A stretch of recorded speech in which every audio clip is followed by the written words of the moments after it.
My name is Miss Marple. Welcome to my new case. Jerry Burton leaned back against the worn leather seat of the car as it jolted over another uneven patch of road, the countryside stretching endlessly on both sides, a patchwork of muted greens, hedgerows, and the occasional cottage huddled close to the earth as though afraid of the wind. The air outside was fresher than anything he had known in years. It carried the sharp tang of wet soil, leaves turning brittle under the creeping weight of autumn, and the faint smoke of distant chimneys already lit for the season. He tried not to wince at the tug of pain in his leg, a lingering reminder of the crash that had driven him out of the skies and into this unwanted retirement. Joanna, his younger sister, sat beside him with her usual restless energy. Her wide eyes darted from one side of the lane to the other, taking in every farmhouse, every flock of sheep, every gnarled tree leaning precariously over the road. She tapped her gloved fingers against the car door, humming under her breath as if the silence of the countryside might suffocate her if she didn't fill it. Jerry envied her ease, her ability to see adventure in the most ordinary things. For him, the quiet was something heavier, a weight pressing against the memories he would rather forget. The roaring engines, the smoke, the endless fall into darkness. Nearly there, the driver called back over his shoulder. He was a burly man, cheerful in the way locals often were with strangers, and his accent was broad enough to make Joanna smile in amusement. Limstock's just round the bend. Not much of a place, but peaceful. Good spot for resting. Peaceful. Jerry turned the word over in his mind like a coin whose value he doubted. Peace was what the doctors said he needed, what Joanna insisted on, what this journey was all about. Yet he couldn't shake the sense that peace was an illusion, something fragile that crumbled the moment you examined it too closely. As the car crested a small rise, the village of Limstock revealed itself. It wasn't grand, not in the least. A cluster of stone cottages, a church spire stabbing modestly at the sky, and a winding main street where people moved with deliberate slowness. Smoke curled from chimneys, and the shop fronts bore the faded paint of names passed down for generations. It was the sort of place that seemed immune to time, as though history itself had grown weary and decided to leave Limstock untouched. Joanna leaned forward, her voice bright. It looks positively quaint. Exactly what we need, Jerry. You'll rest here and I'll find something to keep me busy. There's always gossip in villages like this. Jerry smiled faintly.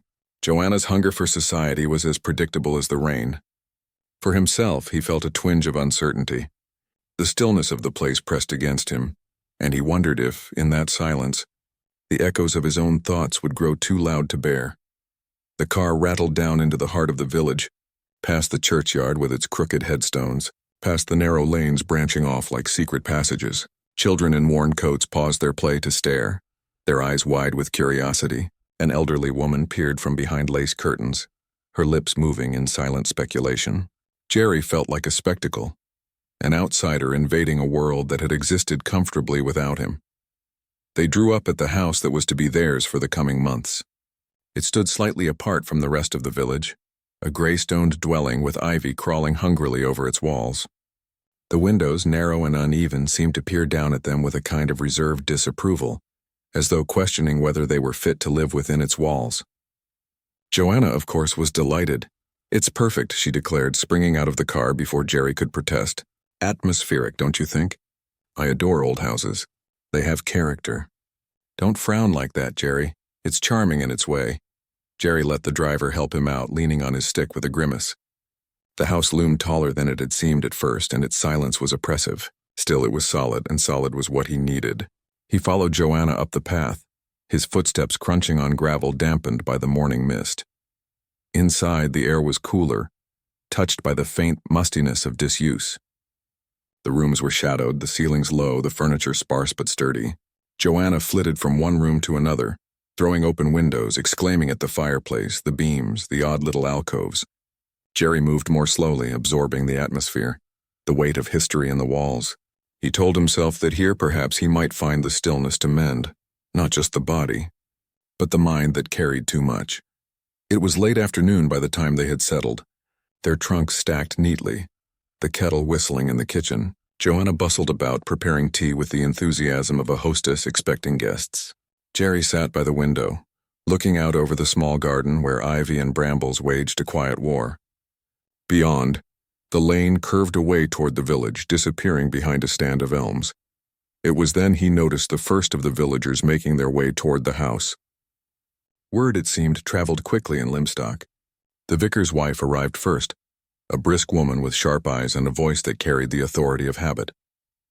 She brought with her a loaf of bread to help you settle in, and a barrage of questions thinly disguised as polite conversation.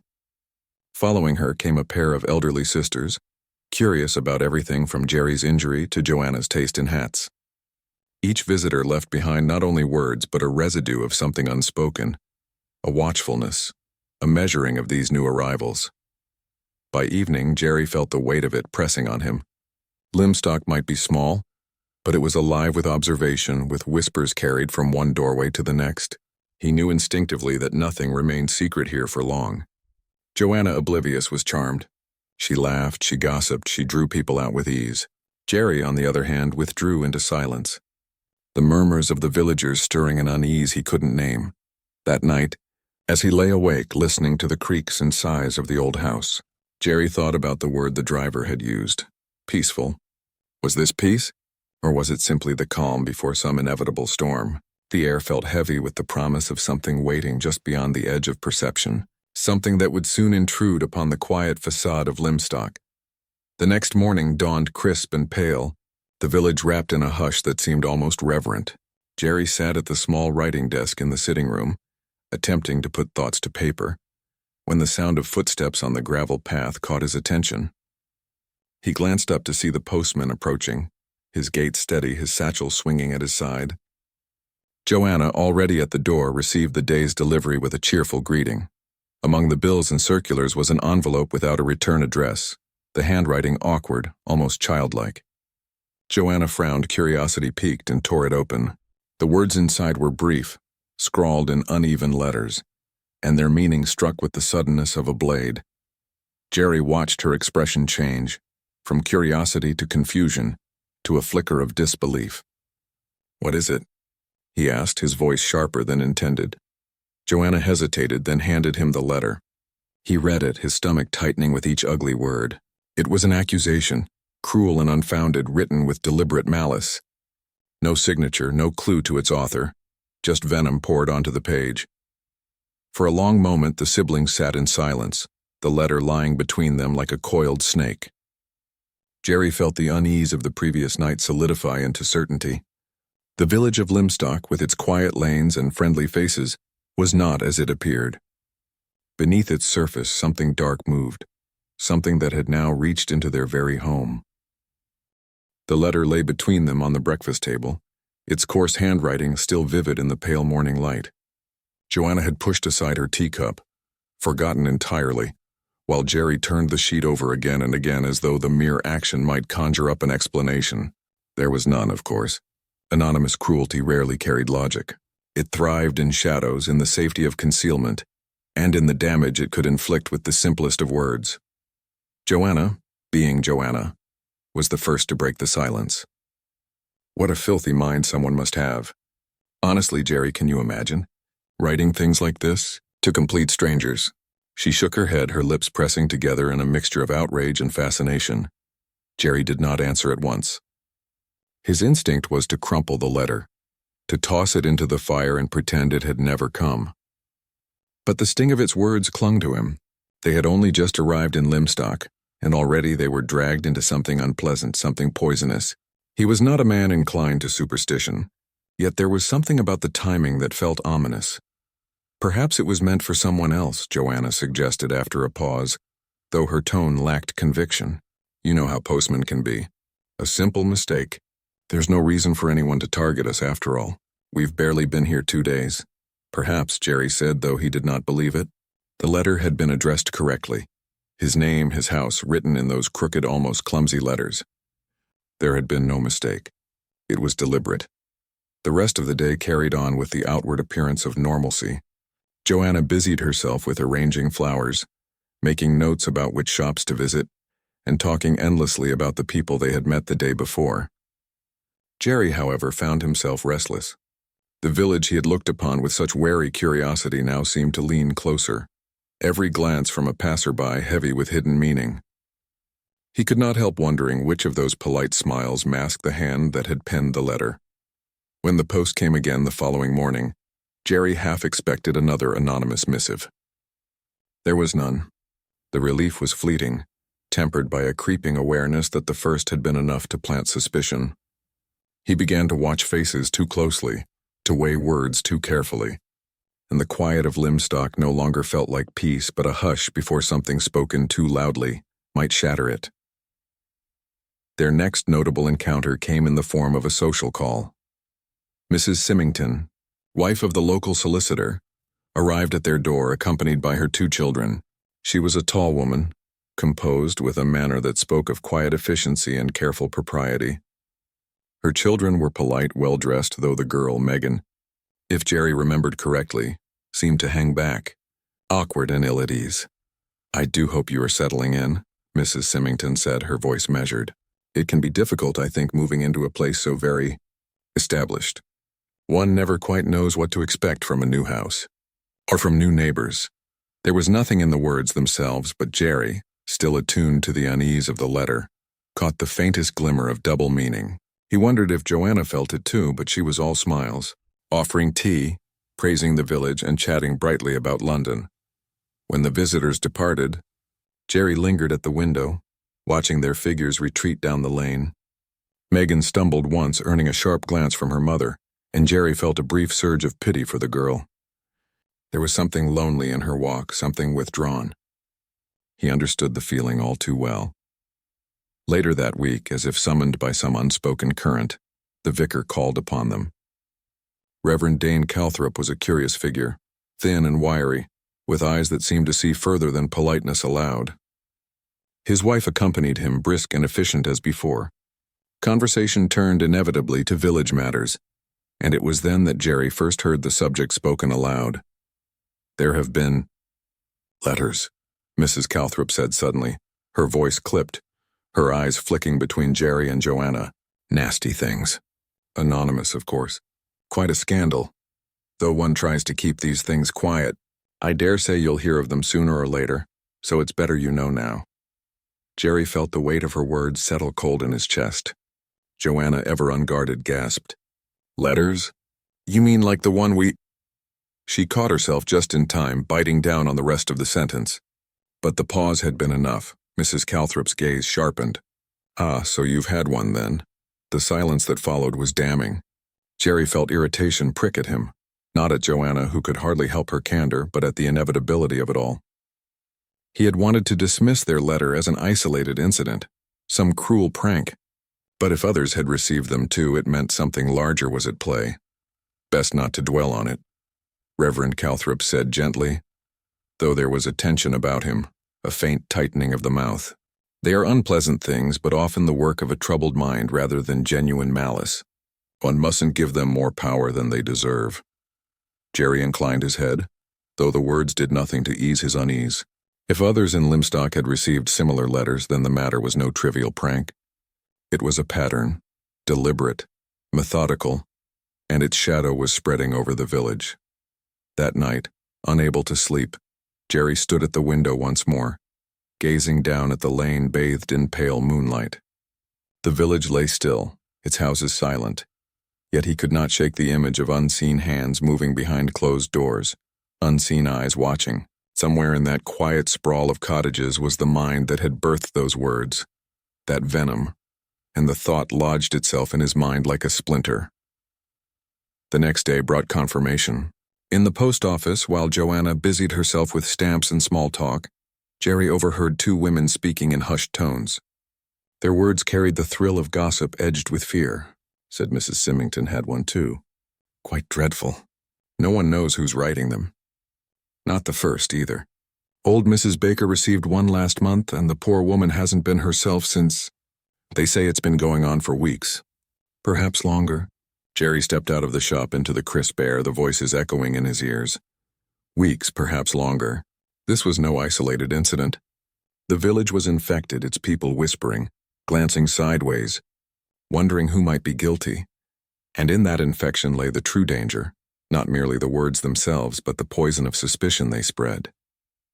Each letter cast doubt, turned neighbor against neighbor, eroded trust. Jerry knew instinctively that it would not end with whispers. Poison once released sought always to claim a victim.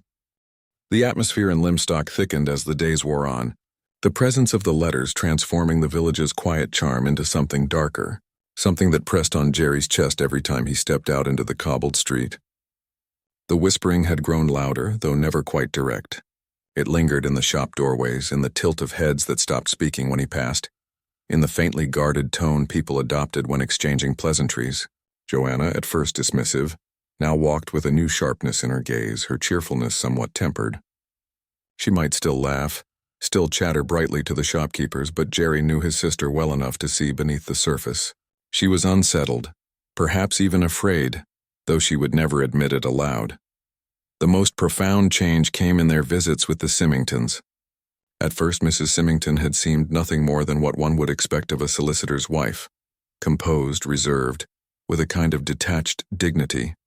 Yet there was a fragility about her now, as though the words written in those vile letters had seeped into her very being. She was thinner than Jerry remembered, her hands restless, her voice pitched lower as though carrying a weight too heavy for her frame. Her daughter Megan continued to keep to herself, eyes darting nervously whenever her mother was near. Jerry could not help but wonder what exactly had been written to Mrs. Symington, and why it had cut so deeply. One afternoon, while Joanna and Elsie Holland, their capable, pretty maid, were in the kitchen laughing over some mishap with the teapot, Jerry found himself alone in the drawing room with Mrs. Symington. The ticking of the clock seemed unusually loud in the silence. She had been speaking of the garden, of the poor weather and the likelihood of roses surviving the frost, when suddenly her words faltered. She set her teacup down with trembling fingers. "They say one mustn't give weight to such things," she murmured, not quite meeting his gaze. "But it's very hard indeed. When words are written down, they remain, don't they? Even if one burns the paper, the words remain here." She pressed a hand lightly against her breast. Jerry felt a pang of pity. "They're lies," he said firmly. "Lies scrawled by a coward. Nothing more." Her eyes lifted to his then, searching, uncertain, as though she wanted to believe him but couldn't quite manage it. There was an old weariness in her expression, a quiet resignation that unsettled him more than anger or indignation ever could. When she left the room a few minutes later, Jerry found himself staring at the door long after it closed.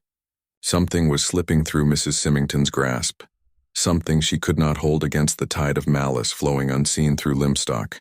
He could not shake the thought that whatever strength she had was nearly spent. That night, Jerry lay awake long after Joanna's light footsteps had retreated upstairs.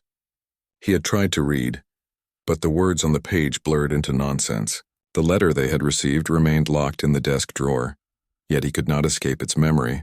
It seemed a living thing breeding unease, a reminder that someone in this village sought to wound, to corrode, to destroy. He could not understand the motive nor the method.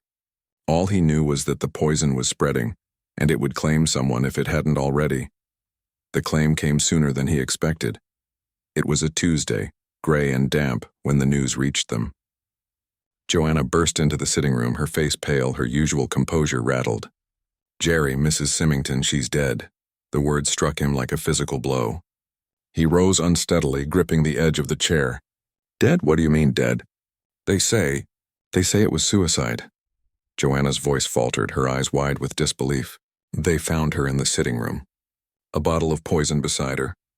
Oh, Jerry, can you imagine? She must have been driven to it." Those dreadful letters. Jerry did not wait to hear more. With his walking stick clutched tightly in hand, he made his way down the lane, ignoring the pull in his injured leg. A small crowd had gathered outside the Symington house, voices hushed, faces drawn tight with a mixture of curiosity and sorrow. He caught sight of Megan standing off to one side, her thin shoulders hunched, her gaze fixed somewhere far away. Inside, the air was stifling. The doctor moved briskly about, his bag open on the table, while Reverend Calthrop stood nearby, murmuring quiet words to Mr. Symington, who appeared more stunned than grief-stricken. His face was pale, yes, but there was a rigidity to him, a kind of tight control that struck Jerry as oddly cold. The body had already been covered with a sheet, but Jerry did not need to see to know the truth. Mrs. Symington had given in to despair. The letters had broken her. He felt an ache of anger coil within him, not only for the life lost, but for the cruelty that had pushed her to such an end. The inquest that followed was brief, efficient, and unsatisfactory. Poison, they said. Suicide brought on by distress of mind. There were whispers about the letters, of course, though the coroner did not dwell on them. It was easier, perhaps, to file it away neatly as a case of fragile nerves. But Jerry knew better. He had seen the fear in her eyes, the way her hand trembled as she touched her chest. Words had killed her as surely as any weapon. After the funeral, the village's atmosphere thickened further. If suspicion had been quiet before, it now grew bold, rippling beneath every conversation. Who had written the letter that drove Mrs. Symington to despair? Whose hand had condemned her to death? Eyes darted, glances lingered too long, friendships cooled. For Jerry, the matter became personal. He could not stand by while the poison seeped further into the lives around him. Joanna, too, was shaken, though she masked it with chatter and busyness. Yet when the next letter arrived, delivered to a neighbor this time, its contents whispered about with furtive intensity, he saw his sister pale in a way she never admitted aloud. It was then that the name Miss Marple first entered the conversation. Reverend Calthrop mentioned her almost in passing, a dear old lady from St. Mary Mead who had a gift, quite uncanny really, for understanding wickedness. Jerry, skeptical by nature, dismissed it at first, but Joanna's eyes lit with interest, and the Reverend, with quiet conviction, assured them that if anyone could pierce the veil of secrecy around Limstock, it would be Miss Marple. And so as autumn deepened and the shadows lengthened, the first threads of outside intervention began to weave into Limstock's tangled pattern. The village might have dismissed the tragedy as one woman's weakness, but Jerry knew better. This was only the beginning. The poison had claimed one victim. Unless someone stopped it, it would claim more. The funeral passed with the muted solemnity of small villages, where every face is known and every loss becomes the collective property of the community. Jerry stood among the cluster of mourners in the churchyard, the wind sharp against his cheek, and watched the coffin being lowered into the earth. The murmured prayers seemed to dissolve into the gray air, leaving behind only the heaviness of silence. He glanced at Mr. Symington, who stood with a rigid stillness that struck Jerry again as curiously restrained. Grief, Jerry thought, should loosen a man, bend him. But the solicitor's spine remained stiff, his expression controlled, his gaze almost cold. Megan, by contrast, looked pale and untethered, her eyes fixed not on the grave but somewhere beyond, as if she longed to flee the scene entirely. As the mourners drifted away, whispers began almost immediately. The letters were on everyone's tongues now, though no one dared speak too loudly. Jerry caught snatches, drove her to it. A terrible business. Who could do such a thing? As people pressed close to one another, the circle of suspicion widening. He knew then that Mrs. Symington's death was not the end of this matter, but the catalyst that would push it into something far darker. When Jerry and Joanna returned home, the house felt colder than usual, though the fire blazed cheerfully in the hearth. Joanna sat down heavily, her usual sparkle dimmed. "It's horrible," she said at last.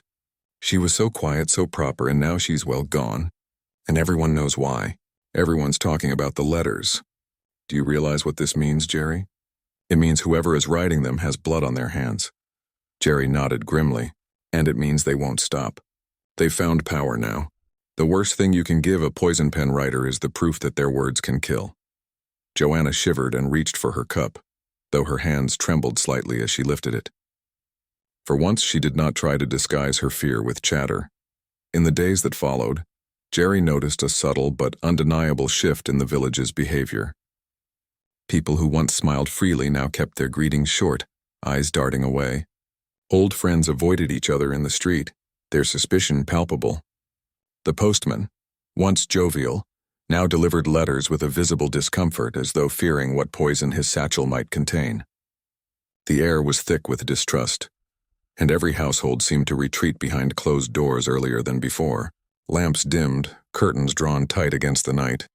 Jerry, restless and unable to ignore the creeping dread, began to pay closer attention. He watched the way Mr. Symington carried himself, the sharpness in his voice when speaking to Megan, the polite but distant tone he adopted in conversation with others.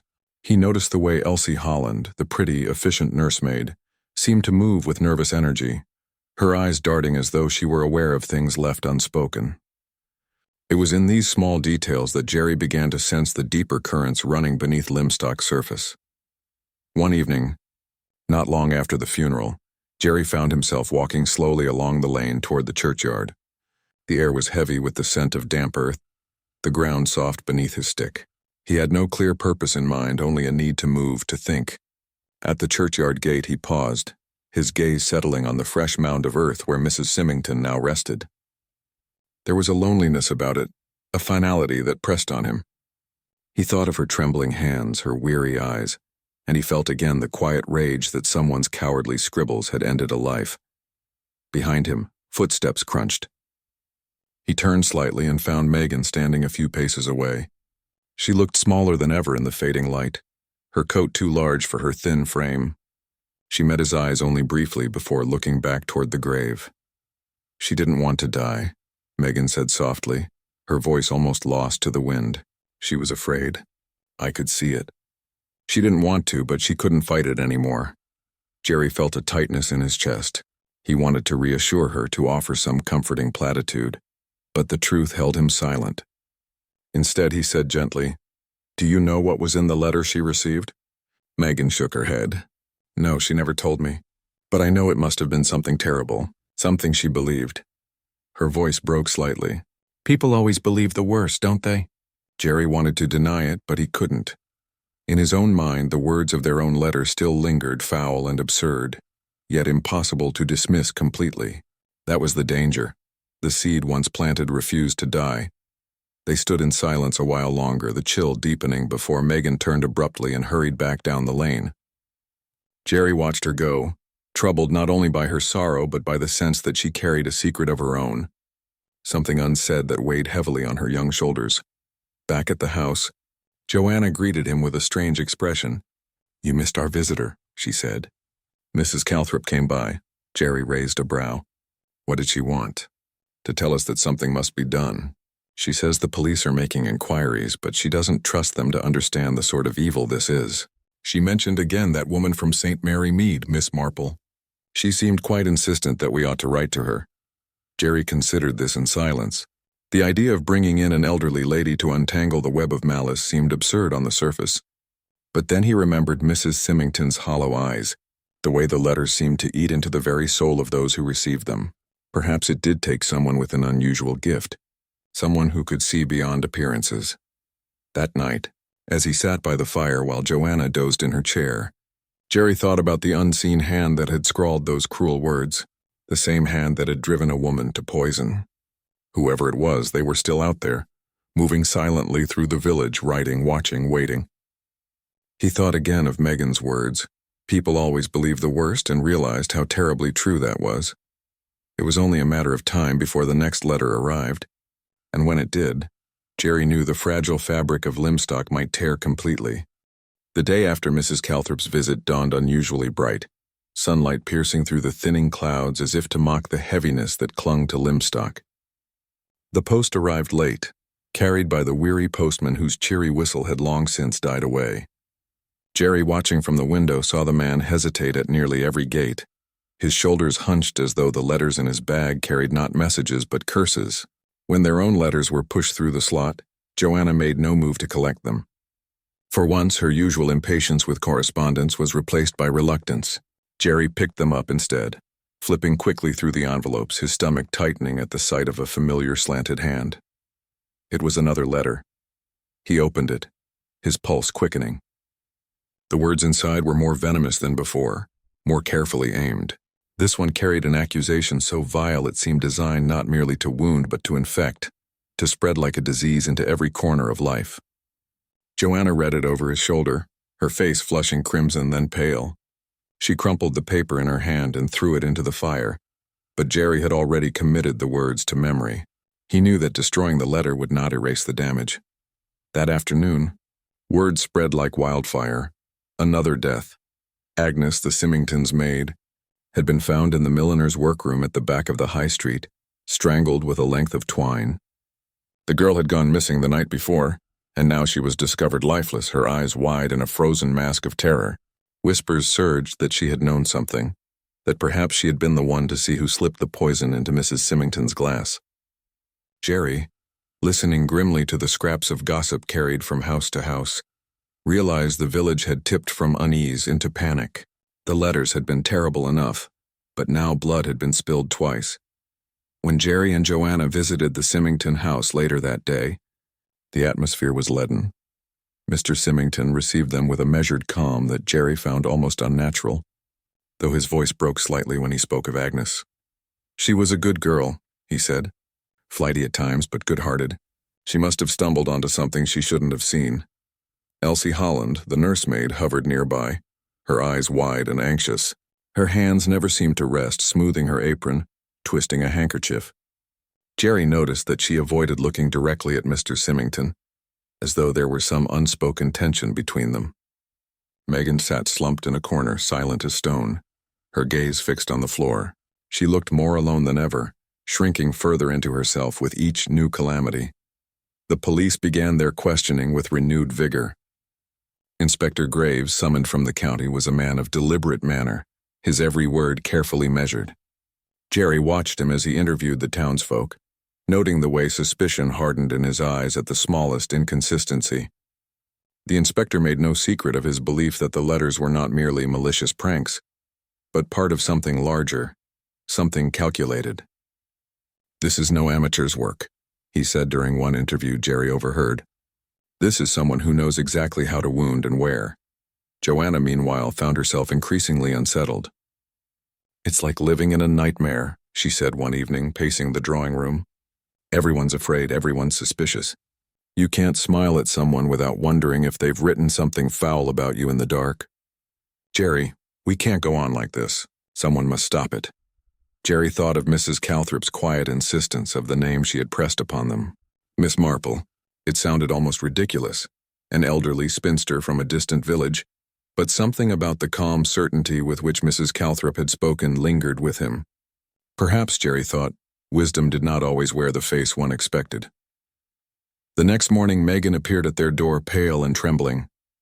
Joanna rushed to her, alarmed, and guided her inside. Megan clutched a letter in her hand, the paper crushed from her grip. She tried to speak but could only sob, the sound raw and terrible. Jerry took the letter gently from her fingers and read. The accusation scrawled within was directed at Megan herself, vile beyond measure, cruel in a way that seemed designed to destroy not only her reputation, but her very sense of self. Joanna gasped, her arms tightening protectively around the girl. "This is monstrous," she whispered. How could anyone write such things to a child? Jerry felt a cold fury settle into him. Whoever was writing these letters was not content with tormenting adults. They were breaking the youngest, the most vulnerable. He looked at Megan's tear-streaked face and realized something had to be done. At once. That evening, as Joanna soothed Megan by the fire, Jerry took pen and paper and began a letter of his own. He addressed it not to the inspector, not to the local magistrate, but to Miss Jane Marple of St. Mary Mead. He wrote of the letters, of the 2 deaths, of the fear that was unraveling the fabric of Limstock. And as he wrote, he felt a strange certainty settle upon him, as though in reaching out to that unknown woman he had taken the first step toward unraveling the darkness that had taken hold of the village. Days passed. The investigation pressed on, though with little visible progress. Suspicion flickered from one villager to another like a restless flame. Some whispered about Mr. Symington himself, others about Elsie, still others about obscure figures who barely featured in the community's life.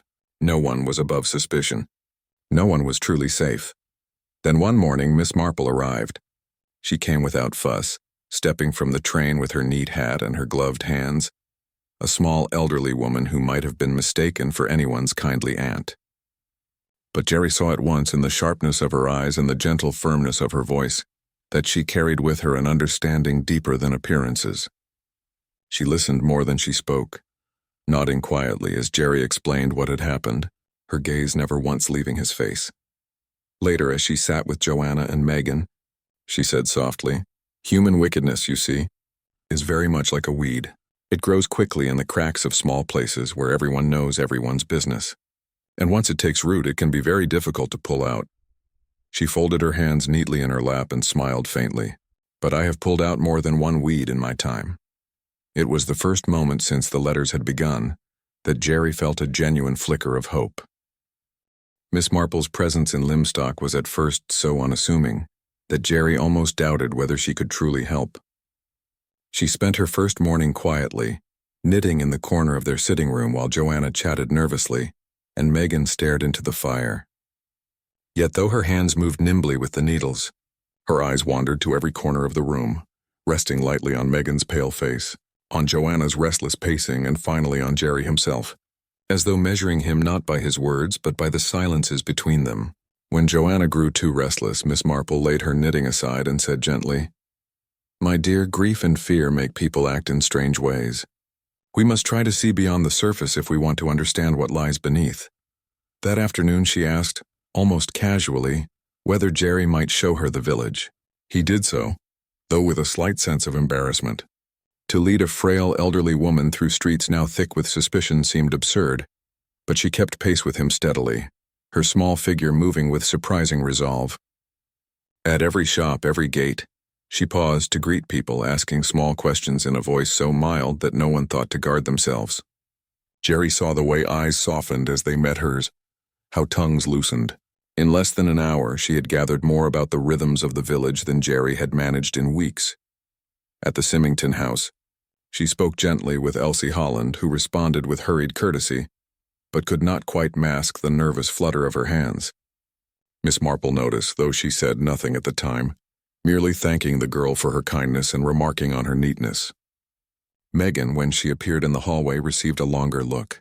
Miss Marple's gaze lingered on the child's stooped shoulders, the untidy hair, the way her eyes darted toward her father's study before quickly lowering again. Later, as they walked back, she said in an almost conversational tone, "That poor child is not only lonely but afraid. It is not unusual for fear to make one appear clumsy, even dull, but she sees more than people realize." Jerry was startled. "Do you think Megan knows something?" Miss Marple smiled faintly. "Oh, she knows. Children almost always do. The difficulty is that adults rarely ask the right questions or listen carefully enough to the answers." That evening, Inspector Graves called at the house. His expression was grave, his tone more clipped than usual. Another letter had been delivered, this time to Mr. Pye, the eccentric bachelor who lived on the edge of the village. The contents were so inflammatory that Pye had marched straight to the police. Graves looked tired. "It's spreading like fire," he said. "If we don't put a stop to this soon, the whole village will tear itself apart." Miss Marple, who had sat quietly in the corner throughout his account, lifted her head. "You mustn't think only of the words on the paper," she said gently. "You must think of who profits from their effect. It is not enough to ask who could write them, but who needs them written." Graves gave her a skeptical glance, but Jerry felt a strange stir of recognition. He had been asking the wrong questions all along, looking for handwriting, for opportunity. Miss Marple was looking for motive. The following days brought no relief. Suspicion hardened like frost over the village. Joanna, once carefree, now kept to the house, her laughter muted. Megan wandered aimlessly, avoiding both her father and Elsie as though she could find safety nowhere. Jerry spent long hours brooding, watching Miss Marple as she moved quietly through their home, speaking with the housemaid, observing small details with a serenity that belied the storm outside. One afternoon, Miss Marple asked Jerry to accompany her again, this time to the churchyard. She walked slowly between the graves, pausing to read inscriptions, her voice light as she asked him about the families of Limstock. Jerry spoke without much thought, giving her the fragments of village history he had gathered. But at last she stopped before Mrs. Symington's grave and stood very still. "There are two kinds of evil in this world, Mr. Burton," she said softly. "The kind that acts from passion, quickly, violently, and the kind that creeps like a poison, patient and deliberate. We are dealing with the second." That night after supper, Megan surprised them all by speaking abruptly. "I don't care if you laugh," she said, her voice trembling. "But I saw someone that night. When it happened, I saw someone in the hall, but I didn't say anything because I wasn't sure and no one listens to me." She twisted her hands in her lap, her eyes fixed on the floor.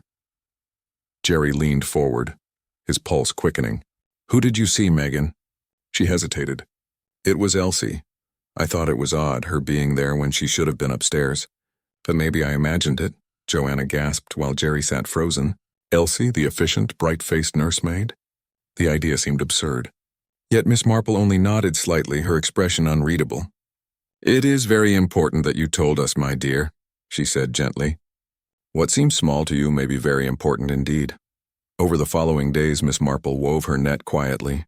She visited the Symingtons again, praised Elsie's management, asked her innocent-seeming questions about her duties. She spoke to shopkeepers, to the vicar, even to the postman, always with the same mild manner. Jerry realized she was piecing together a tapestry from scraps no one else would have thought to notice. Then came the turning point. Miss Marple asked Jerry to take her to see Inspector Graves.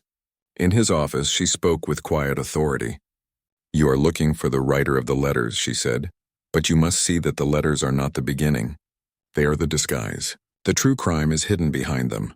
One must ask, who benefits from Mrs. Symington's death? Who is shielded by the noise and confusion of the letters?" Graves frowned. "You think the letters are a smokescreen?" "Exactly," Miss Marple replied. "And like all smoke, they are designed to blind us." Jerry watched as the inspector, though reluctant, began to take her words seriously. For the first time since the nightmare had begun, Jerry felt the possibility of clarity. Miss Marple was not merely guessing. She was leading them toward the truth, and yet even as hope flickered, the danger grew sharper. Megan received another letter, worse than the first, so cruel that Joanna wept with anger upon reading it. Jerry, holding the girl as she shook with sobs, realized that whoever was behind this would stop at nothing. Miss Marple, standing nearby, her knitting lying forgotten in her lap, said very softly, "We are close now, and when one is close, that is when it becomes most dangerous." The tension in Limstock by the time October winds began to rattle the hedgerows had become unbearable. People moved through the village like shadows, speaking little, their glances sharp, mistrustful. Children were kept indoors, shutters closed earlier than ever before, and even the ringing of the church bell seemed muffled, subdued by fear. The letters had not ceased. They came at irregular intervals, falling like blows on different households, so that no one could predict where the next strike might fall. And with every arrival, the whispered question spread again.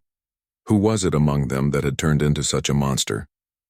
Miss Marple, however, remained tranquil, her calmness oddly at odds with the storm gathering around her. She sat each day with her knitting in Jerry and Joanna's sitting room, her needles clicking softly, while Megan hovered silently by the window.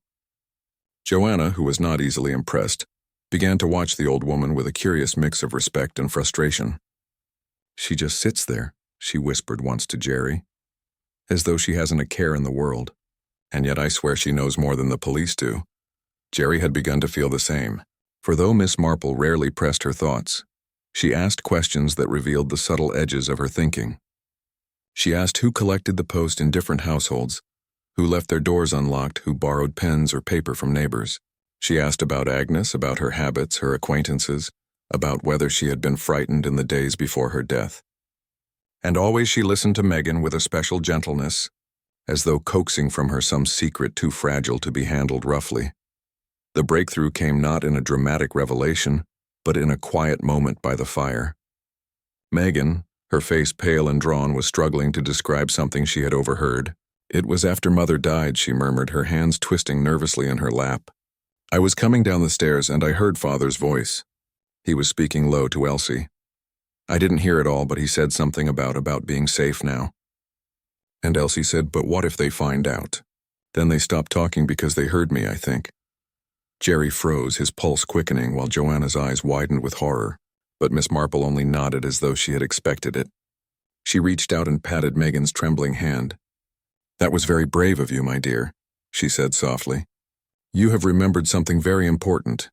That night Jerry lay awake, turning over the possibilities in his mind. Could Symington himself be implicated?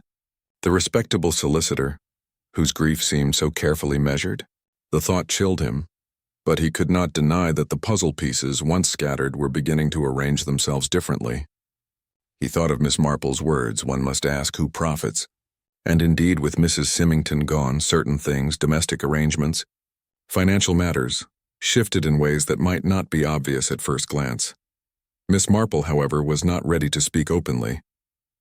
Instead, she asked Jerry to accompany her to the vicarage the following morning. There she spoke quietly with Mrs. Calthrop, asking about small things. Who had quarreled with whom in the past? Who seemed more frightened than others? Who had reason to protect secrets? It was remarkable how easily people spoke to her, as though her age and mildness made her a safe confessor. Jerry, listening, began to sense that she was mapping out the entire village in her mind, fitting each character into their rightful place. By the third week of her stay, the air of inevitability had grown thicker. Jerry sensed that Miss Marple was drawing closer to the truth, though she had yet to say it aloud. He saw it in the way her eyes lingered on certain details. A slip of handwriting in a shop ledger, the nervous way Elsie avoided direct conversation, the calm reserve of Mr. Symington that seemed to deepen with each day. Once, when Jerry pressed her, she only said, "It is like a curtain, Mr. Burton. When the light falls just so, you see the figure behind it clearly, but until then you must be patient." Patience, however, was in short supply. The village had reached a breaking point. One evening, as Jerry and Joanna were preparing for bed, there came a frantic knock at the door. It was Mr. Pye, his face pale, his eyes wild. "Another letter," he gasped, waving the crumpled paper in his hand. "It accuses me this time, me. They're saying I killed Mrs. Symington. This is madness. I'll be ruined, ruined." His voice cracked into near hysteria. Joanna tried to calm him while Jerry read the letter. It was more direct than most, written with a boldness that suggested the writer was growing reckless. When Miss Marple read it, however, she only pursed her lips and murmured, Yes, very careless. But perhaps that is to our advantage." The next day she asked Jerry to arrange a small gathering at their house. She wanted certain people present: Mr. Symington, Elsie Holland, Mr. Pye, and Inspector Graves. Jerry was startled by the request but complied, sensing that the end of the matter was drawing near. When the evening came, Miss Marple sat in her usual chair, knitting calmly as the others assembled. The tension in the room was palpable. Everyone seemed poised for some dreadful announcement. She began gently, speaking not of accusations but of patterns.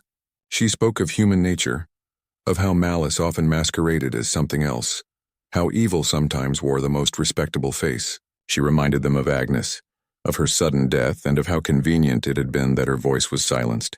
And then, as the fire crackled in the grate, she laid down her knitting and looked directly at Mr. Symington. "You see, it was never really about the letters," she said softly. "The letters were a smokescreen, designed to distract us from the true crime. The true crime was the murder of Mrs. Symington. She did not take her own life. She was killed, and it was her husband who killed her." The silence that followed was like the stillness before a storm. Elsie let out a sharp cry, covering her mouth with her hands. Mr. Symington did not move at first, his face expressionless, but then his eyes hardened, and he said in a low voice, "You dare." But Miss Marple's calm voice overrode him. "You needed her out of the way, Mr. Symington. You had grown tired of her, perhaps. Or perhaps it was Elsie who tempted you. Either way, the letters gave you the perfect cover. A woman who had received such vile accusations could easily be believed to have poisoned herself in despair. No one would look deeper. No one, except Agnes. And so she too had to die." The room erupted, Mr. Pye exclaiming, Joanna gasping, the inspector demanding order. Symington's face had gone ashen, his composure cracking for the first time. He looked at Elsie, who was trembling violently, her lips moving soundlessly. In that moment, Jerry knew with certainty that Miss Marple had struck home. Symington rose suddenly as though to leave, but Inspector Graves blocked his path. There was no denial now, no protest strong enough to withstand the quiet clarity with which the truth had been spoken. The weight of it hung in the room like an iron chain, and still Miss Marple sat, her hands folded neatly in her lap, her eyes gentle but unyielding. "It is always so simple in the end," she said softly. "One sees the pattern and everything falls into place." The long, tense hours after Agnes's sudden disappearance weighed heavily upon every inhabitant of Little Firs. But to Jerry Burton it was more than an unsettling village rumor. It was the undeniable sense that a shadow had crept into his very home. Megan, who had seemed half-child and half-awkward misfit only weeks earlier, moved restlessly through the rooms with an agitation that Jerry tried to dismiss as nerves, but could not quite ignore. Joanna masked her disquiet beneath her sharp wit. though the brittle edge to her voice betrayed that she too felt the undercurrent of menace gathering momentum in their once quiet refuge. The letters, the whispers, the scandals, they were all threads woven into a darker tapestry. And Agnes's absence was not simply the careless whim of a frightened girl. It was something else, something that grew heavier with every hour she remained unfound. The search organized by the village had been perfunctory at best. Neighbors tramping across fields, glancing behind hedgerows, calling her name without conviction. Their efforts seemed less about finding her than about soothing their own fears. The vicar's wife spoke with quiet authority about Agnes's fragile temperament, suggesting she might have fled to some distant relative or simply wandered off, but her words rang hollow. The police, too, treated it with the same lack of urgency, as though a domestic servant vanishing was not worth more than a passing notice. Only Jerry, watching the way Megan bit her lip raw and how the maid's small belongings had been left untouched in her room, sensed the graver possibility that no one wanted to voice aloud.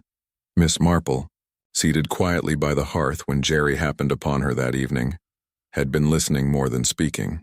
Her mild, wrinkled face and delicate knitting needles belied the sharpness of her mind, and when Jerry admitted his unease aloud, she looked up at him with a gentleness that struck him more deeply than stern logic would have. Young Agnes was frightened, she said softly, her voice as certain as if she had known the girl all her life. One does not run from fear without cause, and one does not leave without taking their coat on a cold evening unless they had no chance to do so. It was in those words that Jerry felt the chill settle into his bones. He could not recall if Agnes had taken her coat. The thought nagged him, the image of her shabby little garment hanging where it always did, limp and forgotten. He found himself rising, compelled to check, and when his eyes fell upon the threadbare coat still hanging by the kitchen door, the truth struck him like a blow. Miss Marple's pale blue eyes did not waver. She had known before he had checked, Jerry realized. She had already seen what no one else had cared to notice. The following day the house brimmed with an unnatural silence. Megan scarcely touched her food. Joanna snapped irritably at every small inconvenience, and Jerry himself fought to keep a calm exterior, though his thoughts whirled ceaselessly. It was Miss Marple who suggested a walk in the gardens, her frail form supported by her stick as Megan accompanied her, quiet and withdrawn. Jerry watched them from the window, noting the way the old lady leaned close, speaking in her soft, persuasive manner, while Megan's pale face bent attentively toward her. Whatever words passed between them seemed to steady the girl, and when they returned, Megan's shoulders were less hunched, her eyes more resolved. Jerry was struck by the strange influence Miss Marple carried, an influence that seemed both maternal and utterly practical, grounded in an understanding of human frailty. Yet the reprieve was short-lived. That night, news arrived that the police had discovered something at the edge of a disused quarry not far from the village. Jerry and Joanna, urged by a grim sense of duty, accompanied the inspector to the scene. The lantern light cast grotesque shadows across the uneven ground, and the gathered faces of villagers whispered in dread. It was there, half concealed among tangled brush, that they uncovered Agnes's lifeless form. The sight of her stiffened body, the terror etched on her features, silenced even the most gossip-prone lips of Limstock. The official word was swift, an accident, perhaps, or a fall in a place she had no reason to be. But Jerry knew, as did Miss Marple when he met her steady gaze the following morning, that there had been no accident. The girl had known something she had not dared to speak aloud, and for that she had been silenced. Miss Marple's visits to Little Furs became more frequent after that grim discovery. She did not impose herself, but settled with her knitting in the drawing room, or accompanied Megan for long, quiet walks. Her manner was one of unobtrusive observation, yet Jerry could see she was collecting fragments of truth from the smallest of gestures, the most trivial of remarks. Every time Jerry thought the matter too vast and shadowed, Miss Marple would recall some tiny story from St. Mary Mead, some trivial scandal of long ago, and draw a parallel so startling in its accuracy that Jerry felt both humbled and uneasy.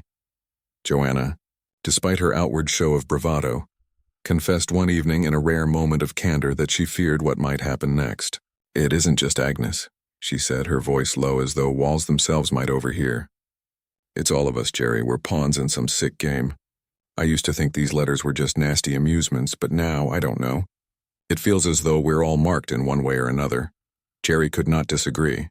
The letters had begun to spread their poison more widely. He heard whispers at the inn, saw the cold stares between villagers, felt the suspicion that lurked beneath every polite exchange. The harmony of Limstock was unraveling, and Agnes's death was the darkest thread yet in that unraveling cloth. Miss Marple alone seemed undeterred by the oppressive air of fear. She carried herself with a calm resolve, gently prodding here, questioning there until the villagers, almost in spite of themselves, confided in her. Bit by bit, Jerry realized, she was piecing together a pattern that eluded everyone else. She spoke little of her conclusions, but in her patient smile, Jerry glimpsed the assurance of someone who had already glimpsed the shape of the truth, waiting only for the right moment to reveal it. And so the days passed in tense expectation, each evening bringing with it a sense of finality, as though at any moment the quiet surface of their lives would be shattered by revelation.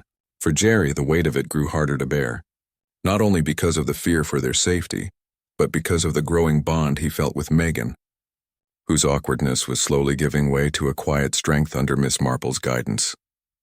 He found himself watching her, marveling at her resilience, sensing that she too was entwined in this mystery in ways neither of them fully understood.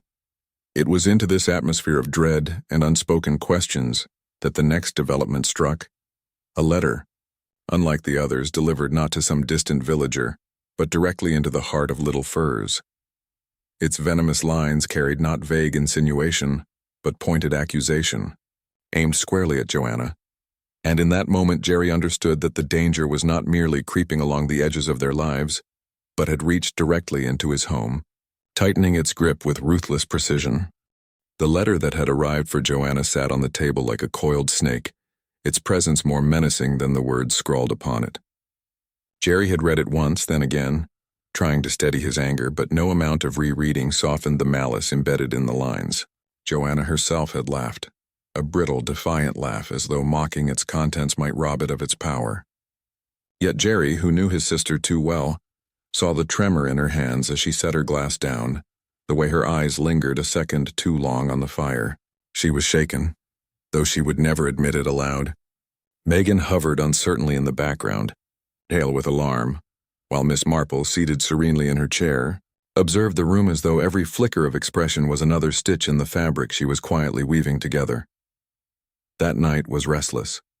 Jerry paced, unable to shake the thought that whoever had written the note had crossed an invisible boundary. This was no longer about creating scandal among neighbors. It was about striking directly at their household, targeting Joanna with calculated cruelty. The sense of intrusion gnawed at him until even the familiar rooms of Little Furs felt less like shelter, and more like a stage upon which unseen eyes watched every move. He sat by the window long after the others had gone to bed, staring out at the moonlit garden, listening to the rustle of leaves and the creak of the house as though each sound was a warning of what lay just beyond sight. The following morning, Miss Marple spoke with a gentleness that masked the weight of her words. "You must not underestimate the writer," she said, hands folded neatly in her lap, her knitting resting beside her. "These things escalate, Mr. Burton.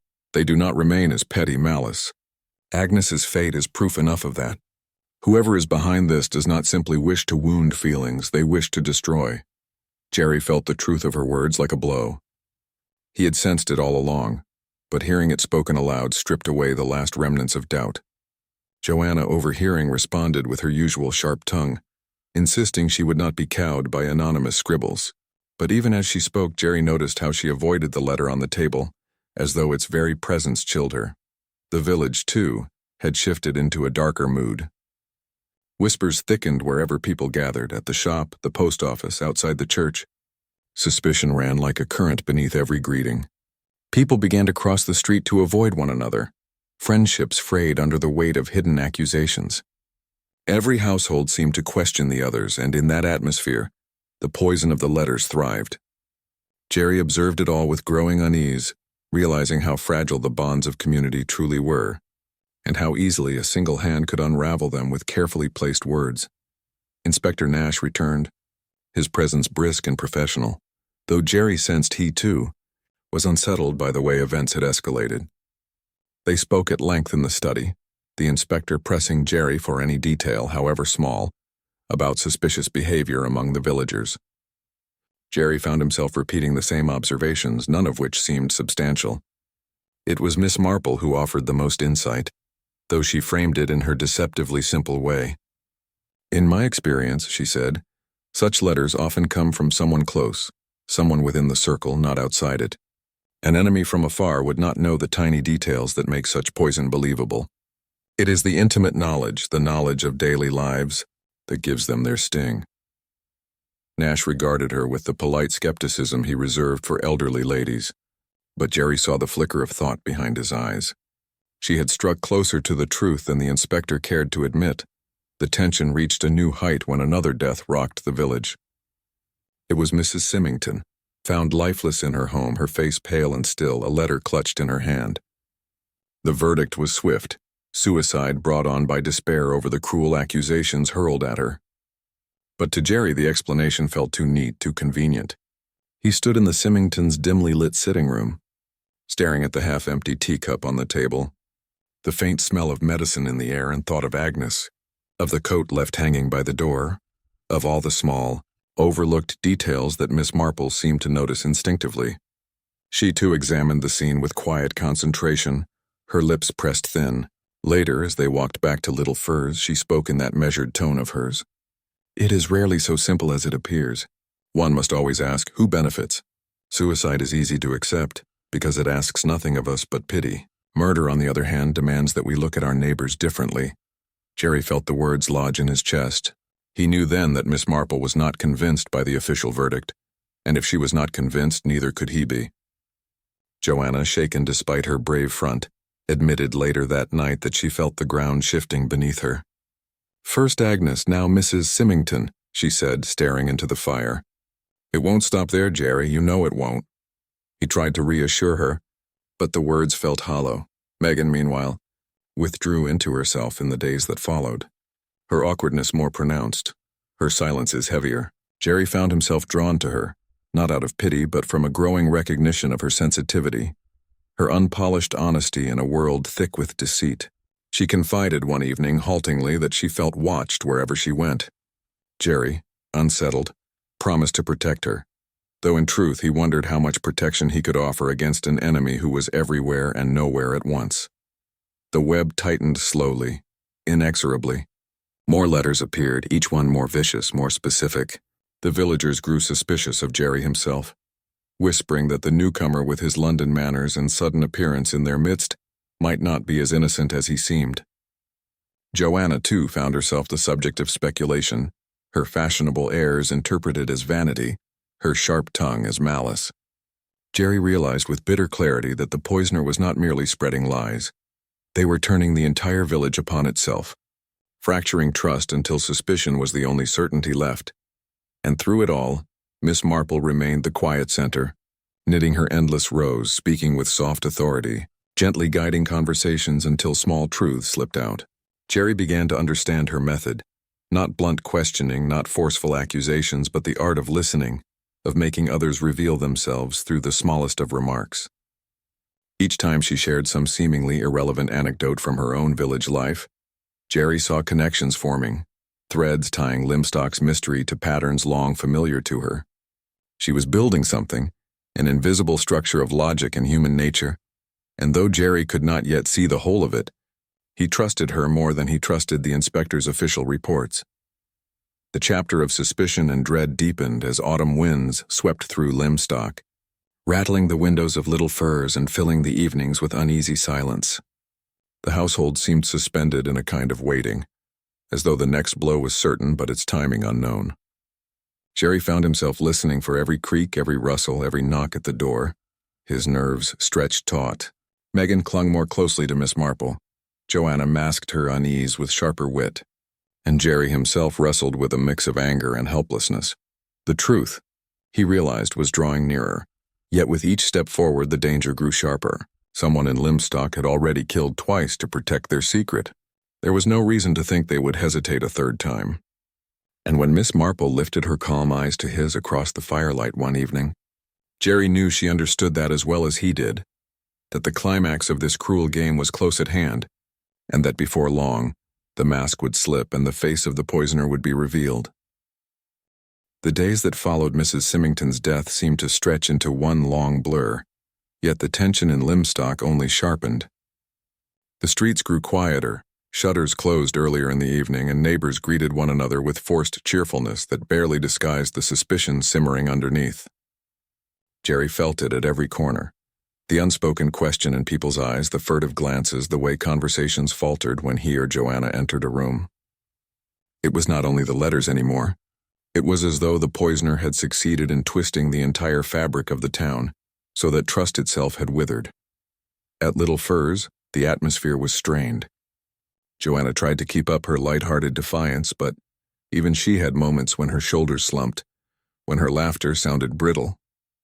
Megan seemed quieter, though there was a new steadiness in her eyes, as if Miss Marple's calm presence had given her something solid to hold on to. Jerry himself paced the rooms restlessly, drawn again and again to the thought that the enemy was close, perhaps even someone he had spoken to only yesterday. The inspector came often, his questions sharper, his patience thinner, but Jerry sensed that Nash was no nearer to the truth than when the first letter had arrived.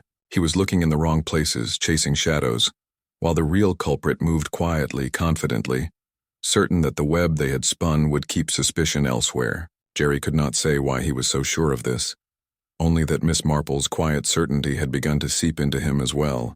She never raised her voice, never argued, but when she looked at him with those clear blue eyes, Jerry felt that she saw straight into the heart of things. It was one evening, as they sat together in the drawing room, that she spoke more openly than before. "You must understand, Mr. Burton," she said, her hands busy with her knitting. "Evil often cloaks itself in what seems most ordinary. People imagine wickedness must look monstrous, but in truth, it hides behind a friendly face, a familiar manner, the sort of person one would least suspect. That is why these cases are so difficult. We expect the wrong kind of villain." Jerry felt a chill at her words because he knew she was not speaking idly. She had someone in mind. She had seen something he had not yet pieced together. The next blow came swiftly. Another letter appeared, slipped into their own post, more venomous than the last. This one was directed not at Joanna but at Megan. Its cruel words painted her as sly, deceitful, and worse, suggesting things that made her pale with humiliation. Jerry found his anger boiling over as he read it aloud, his hand crumpling the paper. Megan sat rigid, her face white, her lips pressed tightly together. For a moment Jerry feared she would run from the room, but then she lifted her chin, and though her voice shook, she said, "It isn't true, not a word of it, but it's what they want people to believe." Joanna, unusually subdued, went to her and placed a hand on her shoulder. "We know it isn't true, darling," she said softly. The gesture, uncharacteristic of Joanna's usual sharpness, moved Jerry more than he expected. It was as if for the first time Joanna recognized Megan not as a tiresome child, but as a young woman caught in the same storm. Miss Marple's eyes flickered approvingly, though she said nothing. From that night onward, Jerry felt a new resolve forming within him. It was not only about discovering who was behind the letters. It was about protecting Megan, about proving to her and to himself that she was not alone in this. He did not know when it had happened, but somewhere amid the fear and the lies, his feelings for her had deepened into something he could no longer dismiss. The climax approached with a swiftness that left Jerry breathless. Miss Marple asked quietly one morning if she might speak to Inspector Nash, and though Jerry did not know what she intended, he trusted her enough to let her go. She returned with the same unhurried manner, her knitting bag tucked under her arm, but Jerry felt the air shift.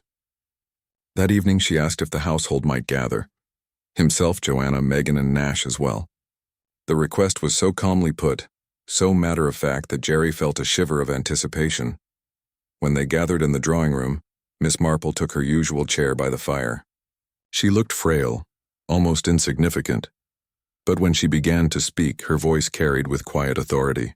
She spoke of the letters, of how they fed on secrets, of how only someone with intimate knowledge could twist truth into such venom. She reminded them of Agnes, of Mrs. Symington, of the way each death had been explained away too neatly. And then, piece by piece, she drew the pattern together, until the shape of the truth emerged undeniable. The poisoner was revealed, not some distant, shadowy figure, but someone they had known, someone whose very ordinariness had shielded them from suspicion. The revelation struck the room like a thunderclap. Joanna gasped, Megan's eyes widened in horror, and Jerry felt the floor tilt beneath him. The face that had smiled at them, the voice that had spoken kindly, had in truth harbored the darkest malice. The final moments came swiftly after. Nash moved with sudden purpose, his skepticism of Miss Marple vanishing in the face of the undeniable evidence she laid bare. The culprit's composure cracked, words spilling out that confirmed what had been hidden all along. The motive, simple yet chilling, was laid open to view: the jealousy, the bitterness, the desire to wound and control. It was a portrait of cruelty cloaked in respectability, and Jerry felt both horror and grim relief as the truth at last came into the light. In the silence that followed, Miss Marple folded her knitting and placed it neatly in her bag. Her work was done, though she did not seem triumphant, only quietly satisfied. "It is always the same," she murmured to Jerry later as they stood by the fire. "People imagine evil must be grand, but more often it is petty, spiteful, and small. Yet its effects can be devastating if left unchecked." For Jerry, the ordeal left scars, yet also clarity. The village would heal, though slowly. Trust once broken takes time to mend. Joanna, shaken but resilient, announced with her usual flair that she had had quite enough of rural life and intended to return to London at once. But Megan lingered by the window, her face turned toward the garden, and Jerry knew in that moment that he could not let her slip away from his life. He went to her, took her hand, and when she looked up at him, he saw not the awkward girl he had first met, but a young woman who had endured fear and humiliation and come through stronger. The story of the letters had ended, but for Jerry and Megan, something else had begun. The shadow that had loomed over Little Firs was lifting, the air clearing, though its memory would linger in the corners of Limstock for years to come. And in the quiet aftermath, as Miss Marple departed with her unassuming grace, Jerry thought of how the frail old lady from St. Mary Mead had seen more clearly than any inspector, more surely than any of them. She had restored the balance of truth, not through force, but through the unyielding strength of her understanding of human nature. The moving finger that had written destruction had been stilled at last. And though scars remained, life, tentative and fragile, began again. The air in Limstock was different once the truth had been spoken aloud. Where there had been whispers and suspicion, there was now a stunned silence, a kind of collective shame at how easily the poison had spread among them. The culprit, stripped of their disguise, no longer seemed threatening, only pitiful in their bitterness and smallness. Yet the damage they had done would not vanish overnight. Broken friendships, wounded reputations, and the echo of fear would linger long after the police had taken them away. At Little Firs, Jerry stood by the window that first quiet evening after, looking out across the garden where the shadows stretched long and thin. Joanna was already making plans to return to London, restless to leave behind the village that had nearly swallowed them whole. Megan, pale but calm, sat nearby with a book she was not reading. Miss Marple, knitting once more with her gentle patience, seemed entirely content, as though everything had unfolded exactly as she had expected. Jerry went to Megan, and when she lifted her eyes to his, he saw in them not the awkward uncertainty of before, but a quiet courage, a strength born from all she had endured. Taking her hand, he felt for the first time that the storm was behind them, that something new could grow in its place. Miss Marple, preparing to depart in the morning, said little more, but before she left, she looked at Jerry with her mild, wise eyes. "You must take care of her," she said softly. "She has more in her than people ever imagined. Do not let the world make her forget it." And with that, the chapter closed. The letters that had poisoned Limstock were silenced. The moving finger stayed. What remained was not triumph, but quiet relief, and the fragile, tentative beginnings of hope.